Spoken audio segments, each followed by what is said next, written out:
Good evening, and welcome once again to QI. Tonight on the panel we have 4 people who look uncannily like someone else. Please welcome Tony Blair, Tommy Cooper, Ruby Wax. I am so pleased to be here. Really, I am. So And Alan Davies. Well, you do. In certain lights, you do. All right, Brian May, then. So, we start this evening with a dictionary theme. D for dictionary. So the buzzers are in alphabetical order too. Ronnie, give us an A. A B, please, Rory. A C, please. And a D.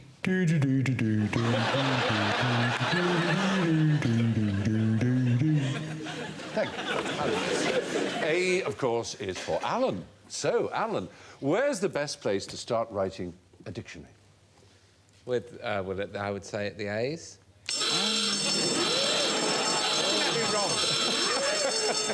Well, it seems in lexicography, the art of dictionary writing, they like to start with M. Oh. The theory is that they've got their eye in by the time they get to A. So you mean the M's are probably rubbish? That means they've started with the I, then? A, no. And when I said I meant E-Y-E, and you thought, possibly for comic effect, but it's so disastrously, that I was saying I. That wasn't what was happening at all. It was completely something else. It was one of those laughable misunderstandings, and I used the word laughable quite wrongly. So, anyway, from dictionaries, we turn and plunge into the heart of darkness. Name, if you can, the subject of the 3-volume book whose first volume is entitled The Long Years of Obscurity. The career of Phil Collins. I did a show once with Phil Collins. Well, not it was me and him. There was like loads of people on. And he did a song called Where's My Hat? And he was wearing his hat throughout. It was ridiculous. Do another song, it's rubbish. Is this book about the word obscurity before it got famous?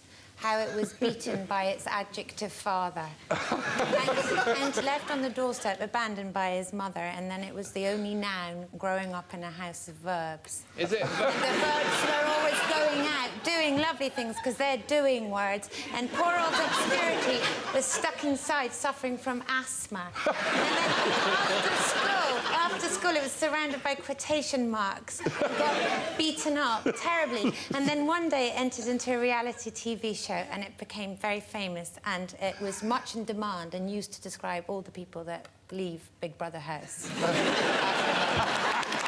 brilliant. Absolutely amazing. God, I wish that were true, Ronnie. I really do. Is it Chairman Mao? It's not Chairman Mao, The Long Years of Obscurity. It begins with D. It's got 2 Ds in it, in fact. That's your clue.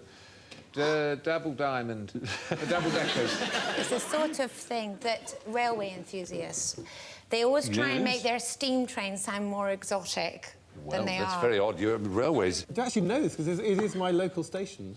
It's about Didcot. It is about Didcot! How extraordinary you knew that. Well, Didcot is only a station because the people of Abingdon were so snooty, they decided we can't have a station, don't want a station, all that noise, all this steam, all that sort of stuff. So the local Lord Wantage said, no, we won't have it, we'll have it up the road in Didcot. So they built a station next to the power station you see there, which is the 3rd worst eyesore in the country. It was a country life thing. You know what the first one was? People, public people, working class. Nearly, because Poorly groomed servants. The ill-bred ponies. Blair fellow. If I find out you've been intercepting my mail, I should...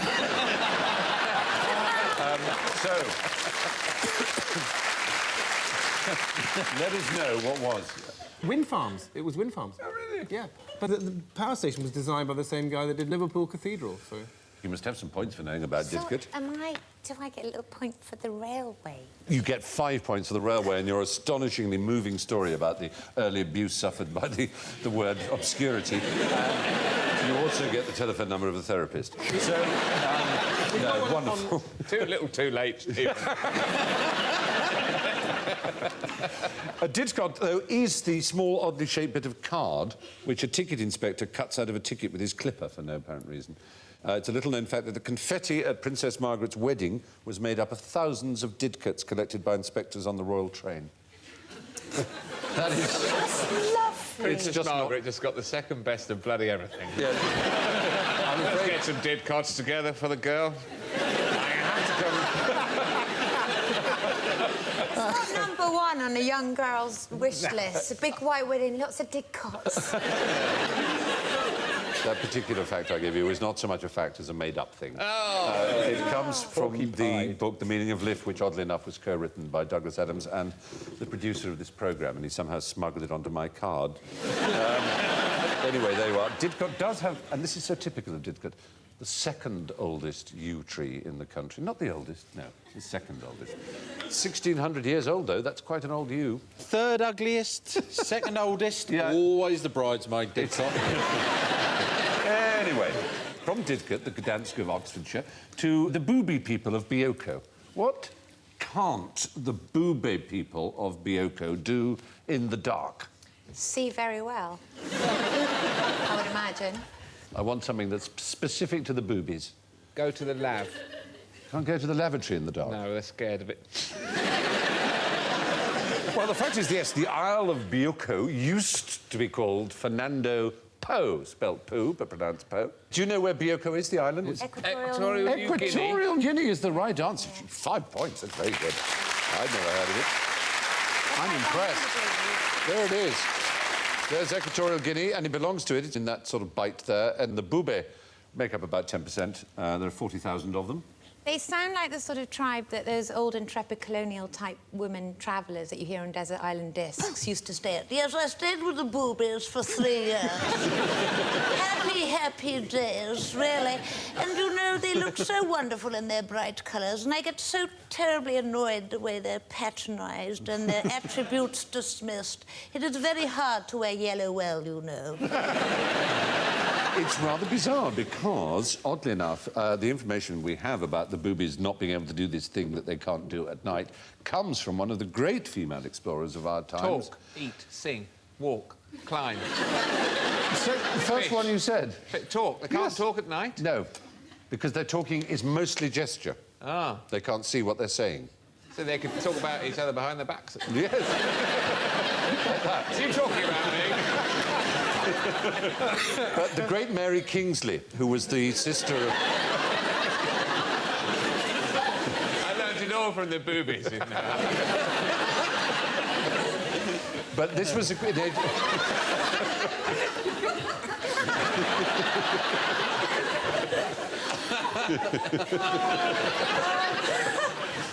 Mary Kingsley, writing in 1897, the sister of Charles Kingsley, who gave us the Water Babies. This is her description of her encounter with a crocodile. Get Ronnie to read it. I will get Ronnie to read it. It's the bottom one there. I've highlighted it in pink. Yes, that's right. He chose to go and get his front paws over the stem of my canoe. Over the stern of my canoe, rather, should I say. I haven't got my glasses, so sorry. And endeavoured to improve our acquaintance, and I had to retire to the bows and fetch him a clip on the snout with a paddle. That's it.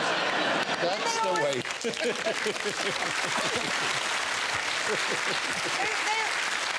These women, they always have this extraordinary oppressive story. It always finishes up with, yes, I was interned in some ghastly camp, quite brimming over with typhus, survived on nothing but an ostrich egg for 4 years. If you read the Telegraph obituaries, they're full of those sorts of people. They're wonderful. All retired army officers. Spent the war underground.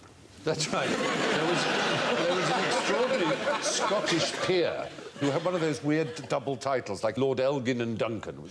And he was an extraordinary hero because he was the only man, apart from General Roberts, ever to be a Knight of the Garter and to have won a VC. And it described in his obituary how he dropped the second part of his title in the 1960s or early 70s when social fashions and acceptability was beginning to change, and he arrived at a dinner and he looked at the place cards to see who was sitting next to him, and he saw his own place card said Lord Elgin, and then to see who was next to him he just saw Duncan. Like,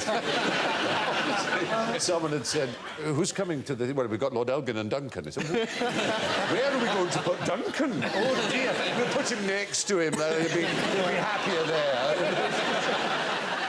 Do you have those strange women on Desert Island Discs? Did you ever hear Dinah Mosley? No, she liked a bit of Wagner. She did like Wagner, but she liked Hitler and met him many times. She said, well, what people don't understand is how funny he was. He was very funny. You know, his eyes were quite blue. Oh, yes, they were quite blue. Makes it all all right. Quite blue. One scene never forgotten. Well, that's all right, then. Dinah Mosley was a Mitford girl, of course, and then married Oswald Mosley, the fascist. I met her, and she said to me, of course, you never knew Hitler, did you? Extraordinary. Extraordinary thing. I once pleasured a donkey to buy dinner in Belgium.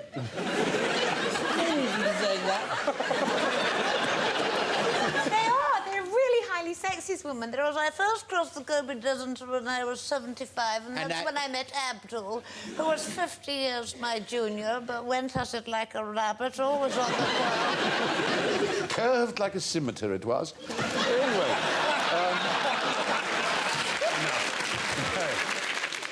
That's right, they can't talk because their language is so dependent on gestures, according to Mary Kingsley in 1897, that they can't communicate meaningfully.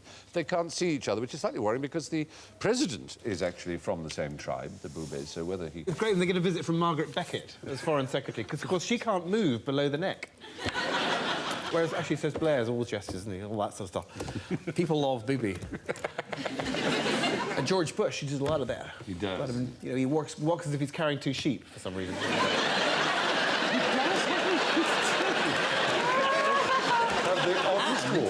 And uses the odd word merkin. You know what merkin is? Well, it's a chest or pubic wig, It's a pubic wig. And George Bush uses it all the time in his speeches. I'm proud to be a merkin.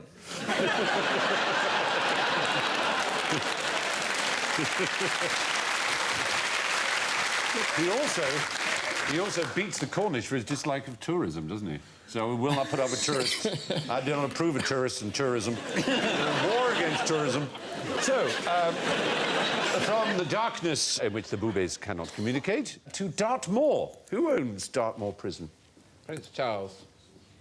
You're on sparkling form. He does.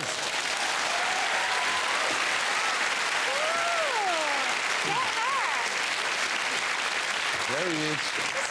Having a visit. Yes, it belongs to the Duchy of Cornwall. Duchy of Cornwall. Does he have them all making organic yogurt? No, he's a snout baron down there. Norman Stanley Windsor, you are... Hello, Grouty. As an ex-jailbird, I can tell you that snout is very, very old hat. Very vieux chapeau. What do they call it now? Very vieux chapeau. Burn. Just burn. Burn? Yeah. Two's up on your burn.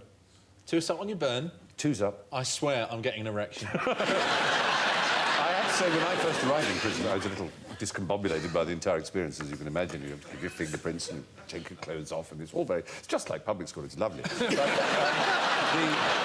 the first person came in and said, "Two's up." I said... Is it? What? Where? Two's up, mate. Two's up on your burn. Two's up means when you've finished a cigarette, you give it to the guy who's first to say two's up to you, and he gets the right. It's like saying bags have your fag end, basically.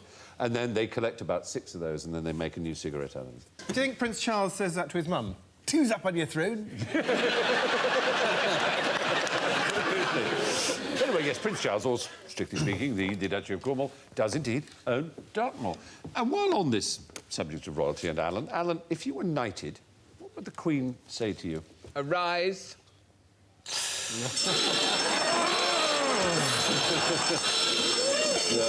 No, she wouldn't. Are you sure she doesn't say, "No, I'm sorry, I have to draw the line somewhere"? Oh, very dead. Well, after his name, for which we'll say Alan, after Alan's name is announced, the knight-elect, Alan, kneels on a knighting stool. What are the chances? I wouldn't turn it down, I'm not posh. In front of the Queen, who then lays the sword blade on the knight's right and then left shoulder. I'll be like, that shit. That's it. After he has been dubbed, the new knight stands up. Contrary to popular belief, the words "Arise, sir," ... are not used. The Queen then invests the knight with the insignia of the order to which he has been appointed, a star or badge, depending on the order. By tradition, clergy receiving a knighthood. What's the difference when clergy are knighted, if they happen to be? They kneel on a corgi. No, there's no sword. No sword. You can't take a sword to a clergyman. Exactly. No, you'd take a dagger, wouldn't you? Yeah, exactly. A scimitar or an axe. Yeah, exactly. Yeah. The strict meaning of the word accolade is the salutation given on the bestowal of a knighthood, from the Latin meaning of an embrace around the neck, around the coll, as in collar. But do you know about degradation? And that's when you have your knighthood taken away. The last public one was in 1621, when Sir Francis Mitchell was found guilty of grievous exactions and had his spurs broken and thrown away, his belt cut and his sword broken over his head, and was then pronounced to be no longer a knight, but a knave. Oh. All by the king. Yeah, it would have been James I, wouldn't it? Yes. Wow. It's when she did Alan Sugar. Did he go, "You're fired"? You're degraded. You are a knave. Anyway, now, a cluster of questions about drips, drops and dribbles. And what shape is a raindrop? Well, doing a shape that I think would be a possible raindrop shape. You are doing... Oh, dear! You've been doing so well. It's not pear-shaped or tear-shaped. I'm going to do another one. Yeah. I don't think we even thought of that one. No? Should I do a cock and balls? It will be your coat of arms if you decide to be knighted, won't it? It's been so long.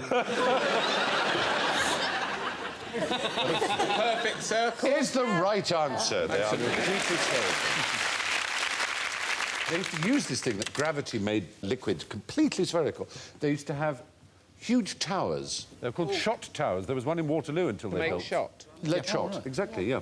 Huge one in America, in Baltimore, which was the tallest building in America until they built the Washington Monument. And they literally drop molten lead, and it hits the water, and it's just completely round by the time it hits the water. It seems extraordinary. You'd think when it hit the water, it'd get flattened, but maybe someone will write it and explain, but not to me.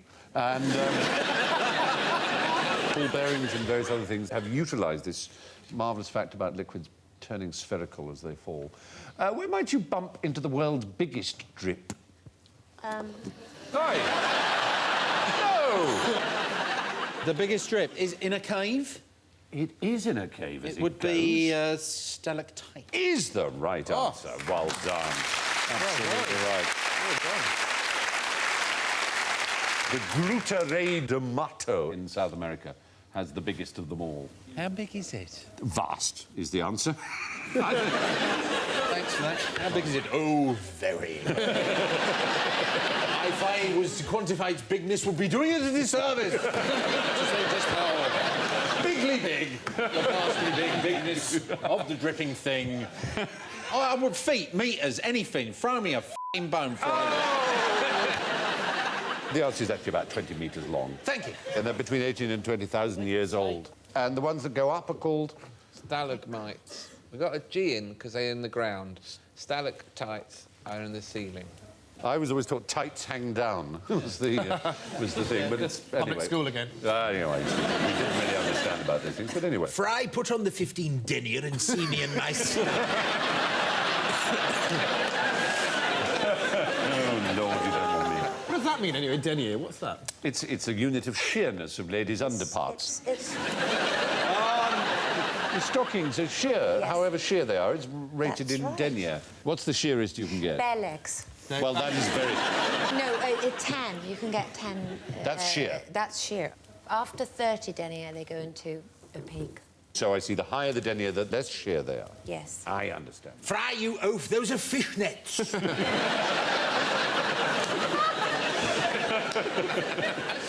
Yeah, the biggest strip is in the Cave of the Forest King, the Gruta Rei del Mato in Brazil. So, can you identify the world's biggest crashing bore? Is this something to do with the River Severn? It's sort of a tidal wave. It's forced down a narrow inlet against the direction of current. Yes, absolutely right. It's a bore, and a crashing bore is the term given to a very high bore that crests and foams. People surf on them. They do surf on them, and in fact, a man called King from Gloucestershire, he has the world record for surfing, 7.6 miles. Oh, took him over an hour and a half to go up the Severn. But it can't be the biggest. We never have the biggest of That's not the biggest. anything. No, the biggest, you're quite right, is in China. Yangtze. It's not the Yangtze, it's the Chengtang. The Seine had one. Paris had a very good one. It was called Le Mascaret, but they dredged it in the 60s and the bore stopped happening. Now, where is the largest floater under the sun? In the office of the Deputy Prime Minister? Blue whale. Always the blue whale. One day it will be the answer to something. It hasn't been yet, has No, it? that isn't it, then. No, you've lost a lot of Largest points. floater under the sun is... Well, the sun is gaseous. A gaseous ball. But under the sun, so not the sun itself. It might be one of the gas giants. Jupiter, Uranus. What's the other one? Neptune? Saturn? Saturn is the right answer. Saturn's density is only 70% that of water, and therefore would float if you found a large enough amount of water. Huge amounts of helium and liquid hydrogen and so on. It really is impossible to distinguish its atmosphere from its surface. It's just a great gassy thing, Saturn. Anyway, we'll never go there, at least I won't. Even if I could, I wouldn't. I'd say, no, I'm not going to go there. You can't get him into Suffolk. Now, that is true. Anyway, after that astonishing lack of knowledge, except on the part of Alan, for no less a thing than the third largest object in the solar system, we move easily into the orbit of general ignorance. So, palms on mushroomoid buzzers.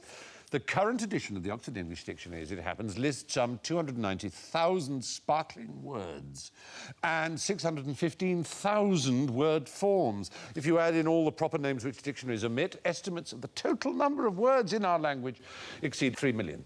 So bear that in mind when I ask you this. How many different kinds of plant are there in the world? Is it more than you think? Fewer than you think? Or about as many as you think? I can't think. Does that rule me out? One. You think there's one... It's going to be one, or it's going to be 2 billion. Fewer than I think. Trees, yes. Plants, grass. That's it. Trees, flowers, weeds and grass. Well, the answer is certainly fewer than anybody ever thought. Kew Gardens reckon there are 1 million types of plant. When they look back in the records, almost every single plant has been named 4 times. So there are probably only a quarter as many plants as we thought there once were. Vegetables. There are vegetables. Maybe as few as 223,000. I've lost interest. Yes, I agree. Now tell us who fought whom in the Battle of Culloden. Yay.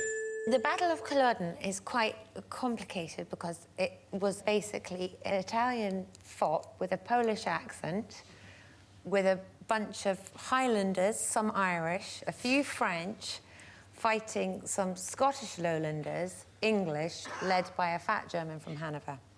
It's a very good description of the Battle of Culloden indeed. There were the Campbells and the Rosses and the Grants and the Guns and many of the lowland families. There were more Scots there beating Prince Charles Edward Stuart than there were English. It's so weird that these national heroes are not from the place that they're supposed to be. William Wallace was from Kenya. His mother was Maasai. No, not really. Just for a second, I was going, wow. David Beckham is definitely from Chinkford. Yes, that is true. Yeah. But you see, I was educated in Scotland, and all English history is omitted as a matter of course. The only thing that will be mentioned is Bannockburn. Yes. We beat the bastards! And the irony is, of course, that the Tories have never been voted for in Scotland for the past 20 years, and the Jacobite was a Tory rebellion. It was the Tories who were the pro-Stuart Catholic High Church Anglican party, and it was their fight. And indeed, the Tories were out of power for the next 50 and 60 years But in Britain because they were It Jacobins. led to tartan being After the First banned. Rebellion. You weren't allowed to deep-fry pizza anymore? No. You're quite right. And they were very savage in the reprisals, and Butcher Cumberland earned his Cut off name. your tongues if you spoke Gaelic. All Aye. prisoners were killed. Yes. Do you know what the soldiers were called? The soldiers are called Tommy Lobsters. And also, it was the first battle they were trained to use bayonets for the first time. You couldn't have a war like that in Scotland now. Right then. Smoking ban. Oh, yeah! Very good indeed. So, Culloden was really more of a local difficulty. It was Highland versus Lowland. It was like Celtic and Rangers. Catholic versus Protestant, essentially. It's Yes, that it kind of was. fight. And it goes on to this day. Will we never learn? Who knows? Religion. Shit it. Anyway.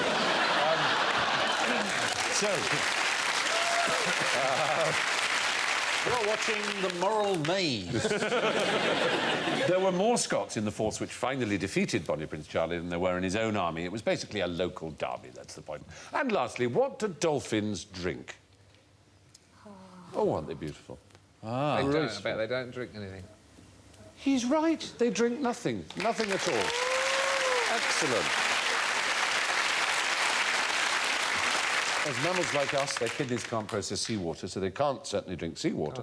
And they're a bit far away from fresh water, unless they're two of those rare species in China and South America that are river dolphins.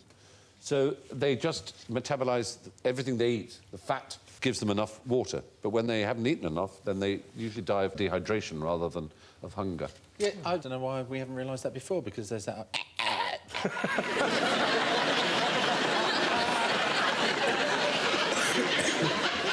He's trying to say something. Put it in the it's a hole. primitive Put it in the hole. language. Put it in the hole. Put fun in the hole. Funnily enough, in captivity, if you point a hose of fresh water at them, they will drink it. But then they won't eat for 2 days. They can't distinguish hunger from thirst. F*** off, I'm full. Well, lots of people... Yeah, exactly. A lot of people say that they are, in fact, smarter than people. But if they were, wouldn't they be saying that? The reason dolphins don't drink is because with these, they can't get the fridge open in the supermarket.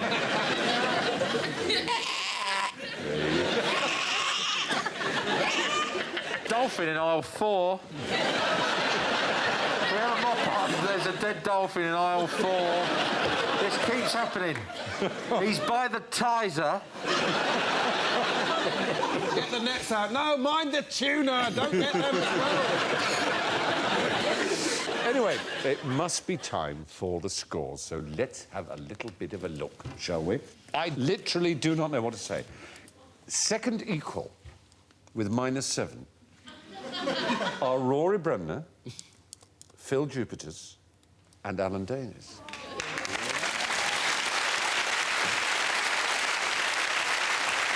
Which means that our outright winner is first-timer Ronni Ancona with 13!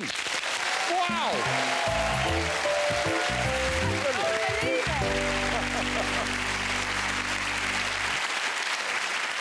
Well, my fevered thanks go to Phill, Rory, Ronni and Alan. And speaking of what dolphins don't drink, I'll leave you with this topical photograph. Good night.